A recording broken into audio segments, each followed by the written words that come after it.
Jokic's once-in-a-lifetime type dominance that everyone takes for granted, but both Highland and Najee were late first-rounders who President Tim Connolly selected over the past 2 years, who are now looking like draft steals. Since December 26th, the Joker-led Nugs have the 5th best record in the association at 6-3, and considering the Mile High is the number 6 seed in the West, even while dealing with the Blue Arrow Jamal Murray's ongoing ACL recovery, this squad has more than lived up to expectations midway through 21-22.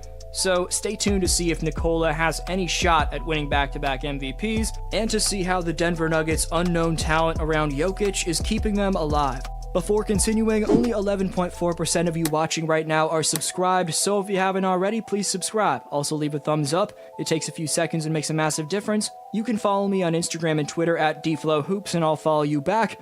Links in the description for both those platforms.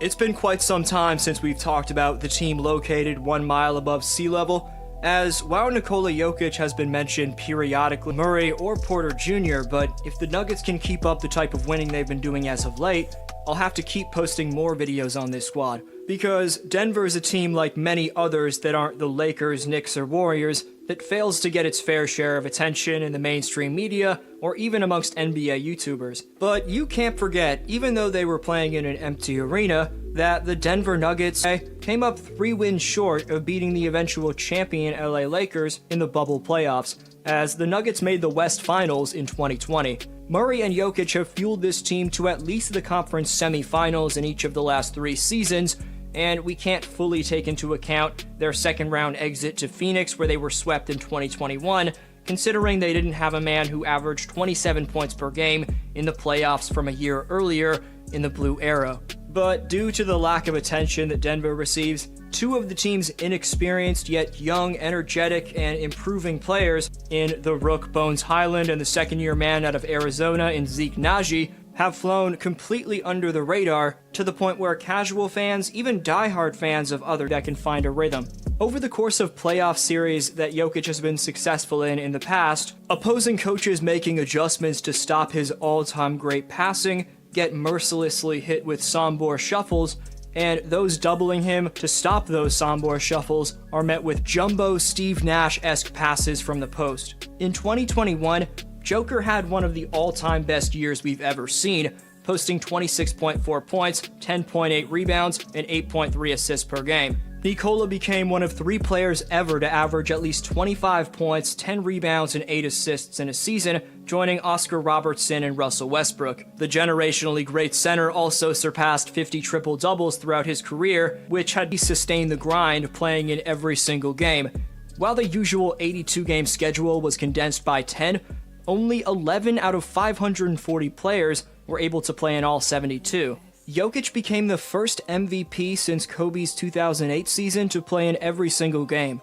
His numbers on paper were exceptional, but the biggest impact Jokic had was the fact that he revived the big man position. He was the first center in 18 years to win MVP, and arguably the most influential center to ever do it. Assumably one of Nikola's idols growing up, Shaquille O'Neal, said it best on Jokic. So I know he's 0.9 points per game off his total from last year, but this season, it's the efficiency from the Serbian beast that's been unmatched. He attempts 17.7 field goals per game, and for players taking over 17 attempts, the reigning most valuable player is making the best field goal percentage at 56.1%. The next closest number is Giannis, and he's 2 percentage points lower at 54.1% with the same amount of shot attempts. But don't forget his feet, which makes that efficiency even more impressive. To be fair, Nikola's points and assists are slightly lower than 2021, but his averages so far this year in NBA history have ever eclipsed his current numbers of 25 plus points, 13 plus boards, and 6 plus dimes. Don't forget, Jokic's rebounding averages are up by nearly 4 points. He currently ranks second in rebounding with 14 of them per game, 1.1 behind Rudy Gobert of the Utah Jazz. The stats prove Nikola Jokic is the NBA's most efficient scorer. He's also a top 2 rebounder, not to mention the best passing big ever. So the argument for Nikola being the favorite to win his second straight MVP is a solid one. And this next bit of information further proves that Jokic's player efficiency rating in 21-22 is the best the game's ever seen by a long shot. For non-stat junkies, player efficiency rating, aka PER, measures a player's efficiency per minute. It calculates all positive accomplishments from points, dimes, rebounds, and steals, while also negative aspects like missed shots, fouls, and turnovers. For example, in Wilt Chamberlain's 1962-63 season, he has never witnessed such an efficient force as the Joker. His player efficiency numbers display that he's not necessarily having the best season of all time, but the most efficient one. You also have to consider that Denver's missing 2 of their max contract players. When Jamal Murray's on the floor, he and Jokic have one of the deadliest pick-and-roll combinations in basketball. Likewise, Michael Porter Jr. gives Jokic an elite deep-range threat when the paint condenses. Nikola's missing 2 of his most trusted offensive players on the team, yet Denver's still been successful. When the Serbian's gracing the floor, Denver has a 112.8 offensive rating. Pick-and-roll mastery. One of the most potent strategies utilized by Murray and Jokic is the pick-and-roll play. Jokic, known for his exceptional passing skills and basketball IQ, sets screens for Murray, creating scoring opportunities. Murray's ability to navigate around the screen and make quick decisions makes this combination difficult to defend. Jokic's passing vision allows him to find Murray for open jumpers or drive to the basket. Their chemistry in executing pick-and-roll actions is outstanding, leading to numerous high-percentage scoring chances. 2. Floor spacing. Murray's shooting ability and Jokic's playmaking from the high post or perimeter create excellent floor spacing.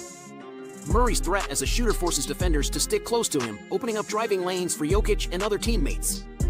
Jokic's unique ability to score from the perimeter or make accurate passes to cutters and spot-up shooters capitalizes on this spacing. The opposing defense faces a dilemma in choosing whether to leave Murray open or provide help defense, which often results in open looks or driving opportunities for the Nuggets. 3. Two-man game. Murray and Jokic thrive in a two-man game, showcasing their individual skills while complementing each other. Their chemistry allows them to read and react to each other's movements, leading to effective scoring opportunities. Jokic's versatility as a scorer and passer, combined with Murray's scoring ability and shot creation, creates a potent offensive threat. They utilize dribble handoffs, off-ball screens, and cutting actions to confuse defenders and create open looks. This two-man game forces defenses to allocate significant attention to both players, opening up opportunities for other teammates. Subscribe to LA's Jump